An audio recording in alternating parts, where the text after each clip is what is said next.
One veteran called her the most pro-veteran woman I have ever met.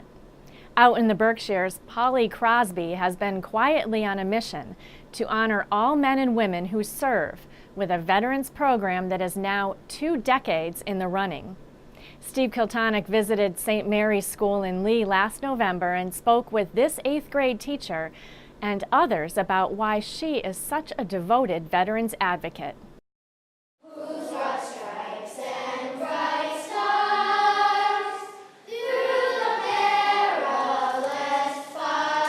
For each of the past 22 years, St. Mary's School in Lee has held a Veterans Day program. It has grown to become one of the most popular Veterans Day events in Western Mass. The founder and inspiration behind the patriotic display is 8th grade teacher Polly Crosby.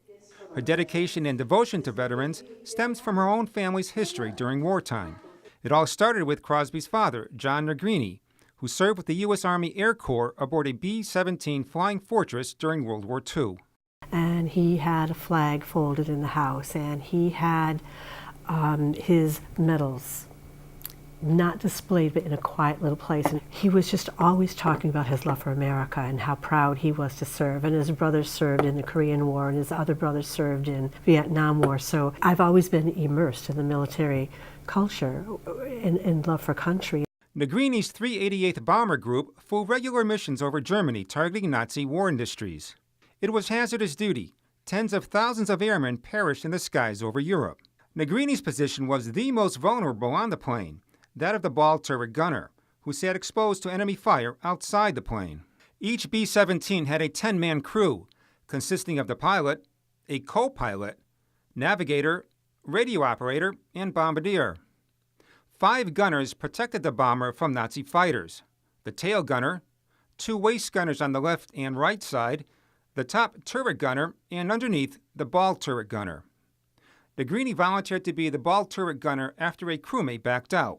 His height was over the required limit, so he had to cram into the small space to operate the guns. He was so tall, actually, that when he got into the turret, he had to have his parachute not on him, but he held it between his knees. And he really relied upon his training manual to be able to identify planes by the wing shape coming at him to tell if they were friend or foe. The bomber crew went through a roller coaster ride of emotions before and after each mission. Negrini had a couple of close calls. Once he and a crewmate volunteered to release the bombs manually when they got stuck. And they had the bomb doors open, and I was flabbergasted at this tiny little space that he had to walk upon, with the wind sucking, trying to suck you down below. If the bombs jiggled on an air pocket, the chances are that he and his buddy would be out with them. And it was such a dangerous mission. To think that he had been through something like that just, again, constantly amazed me and cemented in me this respect for anybody who serves in the military. Negrini miraculously made it safely through 35 missions as detailed in his mission report. After he retired, Crosby was left with his service books, photos, and records. She was set to write her father's autobiography, but his war experience was too traumatic to talk about. He said, "Here, Pollyanna, you take them and you put all the dates together and figure out what it is. I can't talk about it." From her dad, Crosby learned about the unspoken bond between veterans. This sense of brotherhood is so incredibly strong. And I not only see it with my dad, I become friends with veterans because we've been doing this program for over 20 years. And they all have it. They all have this undying sense of brotherhood. Crosby's husband, Frederick, served in Vietnam with a Seabees unit. And her nephew fought in Iraq, a helicopter gunner. Her family's wartime experience imprinted in Polly a deep respect for vets. Polly started the Veterans Program as a tribute to honor her father, but has become much more. The very first year that I did it, I had so many Vietnam veterans come up to me and say thank you. We have never been publicly thanked before. I have just learned to value every single veteran and every single active man and woman on duty and what they face. On the Wall of Heroes are the names and photos of veterans from all wars. Each year during the Veterans Program, Crosby has a corner section here reserved for her own family members. There's her father, her husband, nieces and nephews, as well as those in her classroom who also went into the service. Crosby also displayed memorabilia from her father, including his uniform, scrapbook, patches, awards, and even a B-52 replica. Each year, Crosby orchestrates the entire Veterans program, selecting the songs, guiding the teachers, and rehearsing the skits.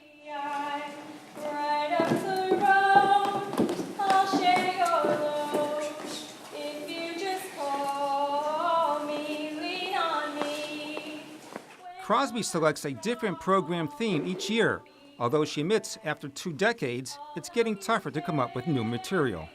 Previous themes include honoring states through songs. A few years back it was They Are Our Heroes.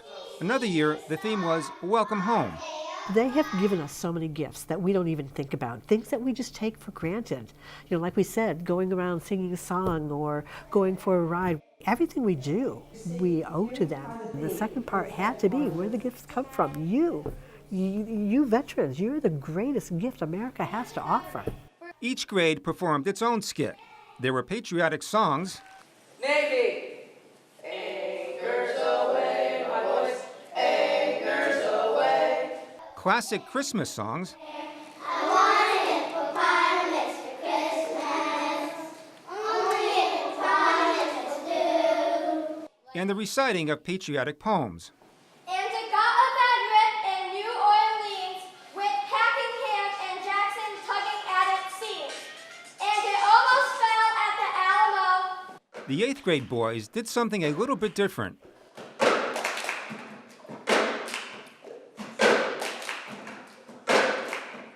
That was their choosing the cup routine to show synchronization and how much you depend on each other. You have to look out for each other all the time. I can't even say enough about her dedication and her passion for our country to be able to put this together. And it means so much to her, and I think that's why the show comes out the way it does every year, because you can tell what dedication she has to it. Joe Kay, a Marine vet, served in Japan and China after World War II. He watched 3 of his grandchildren on stage. It is great, really great, yeah. What is it about that you like the most? Well, I like the kids doing their thing and keeping up the patriotic and knowing that where they come from. Dave Simmons served in Vietnam with the Army's 1st Cavalry. But when I returned from Vietnam, there was a totally different reception. There was some rejection. I think not just for Vietnam veterans, but for all veterans, Polly is teaching the younger folks to respect them.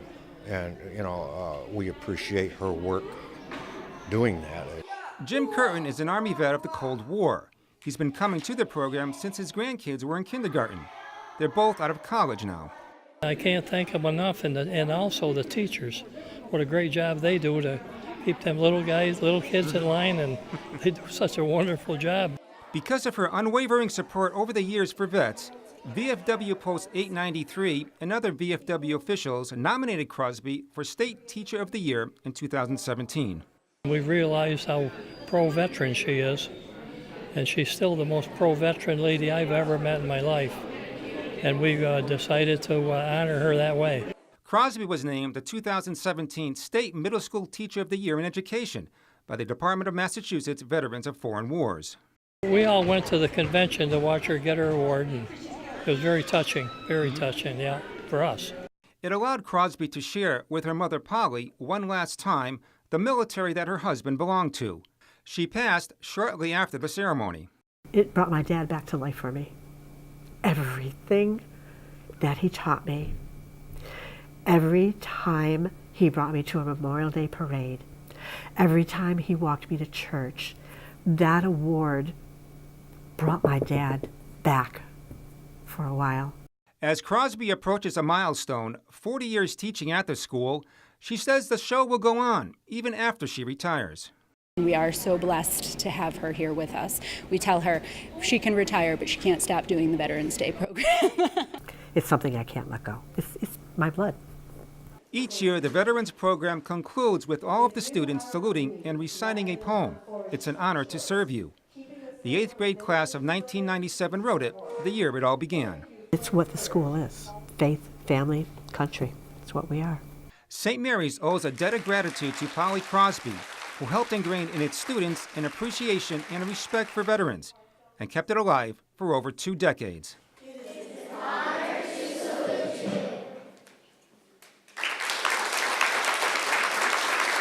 For Reel to Reel, I'm Steve Kiltonic.